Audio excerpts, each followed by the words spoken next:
ಕೃಷ್ಣ ರುಕ್ಮಿಣಿಯ ಕಥೆಯ ನೋಡಿರಿ.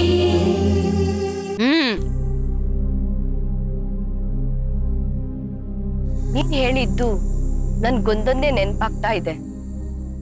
500 ವರ್ಷಗಳ ಹಿಂದೆ ಆ ವೈದೇಹಿ ನನ್ನ ದೇವ್ರನ್ನ ನನ್ನಿಂದ ದೂರ ಮಾಡಿದ್ಲು.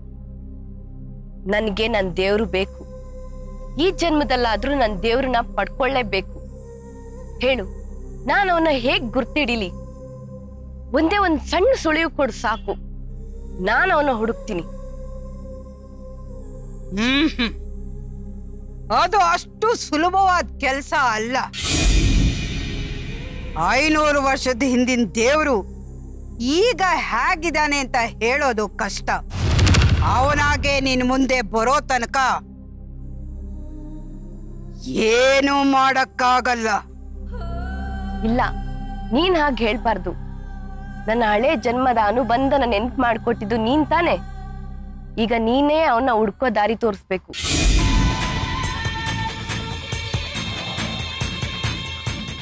ಓಂ ಚಂಡಿ ಚಾಮುಂಡೇಶ್ವರಿ, ಓಂ ಪಟ್ ಸ್ವಾಹ, ಓಂ ಮಹಾಕಾಳಿ, ರುದ್ರಕಾಳಿ, ಓಂ ಪಟ್ ಸ್ವಾಹ, ಓಂ ಹೀಂ ಹೀಂ. ಜೈ ಚಾಮುಂಡೇಶ್ವರಿ ಮಹಾಕಾಳಿ, ಓಂ ಪಟ್ ಸ್ವಾಹ.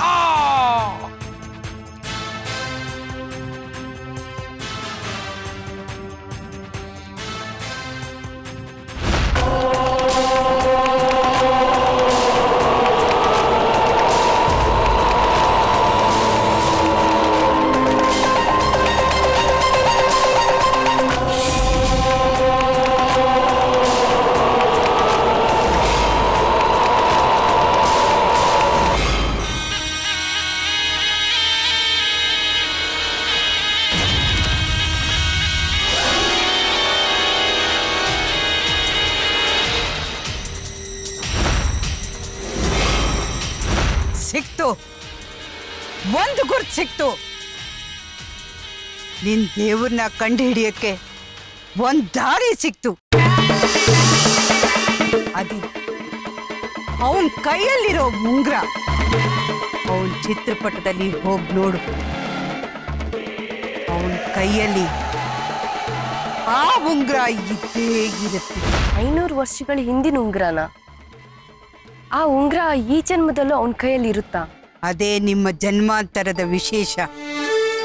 ಅವನ ಕೈಯಲ್ಲಿ ಆ ಉಂಗ್ರ ಇರ್ಲೇಬೇಕು, ಇದ್ದೇ ಇರುತ್ತೆ. ಯಾರ ಕೈಲಿ ಆ ಉಂಗ್ರ ಇರುತ್ತೋ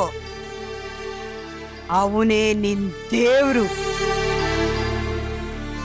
ಸಾಕು, ನನಗಿಷ್ಟು ಸಾಕು. ನನ್ ದೇವ್ರು ಎಲ್ಲೇ ಇದ್ರು ನಾನು ಹುಡ್ಕೋತೀನಿ.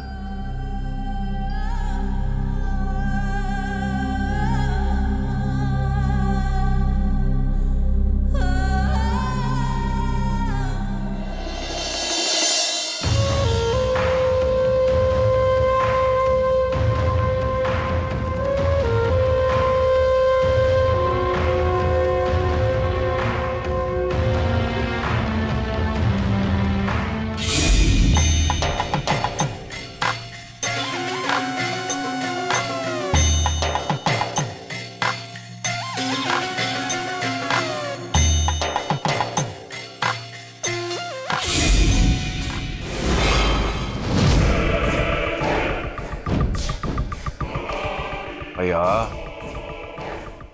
ಟೀಚರಮ್ಮನ ಹೊಟ್ಟೆನಾಗಿರೋ ಕೂಸು ಅಪ್ಸಕ್ನದು ಅಂತ ನೀ ನಂಬ್ಕೊಳಕ್ಕೆ ಪಾಠ ಕಲಿಸ್ಲೇಬೇಕು.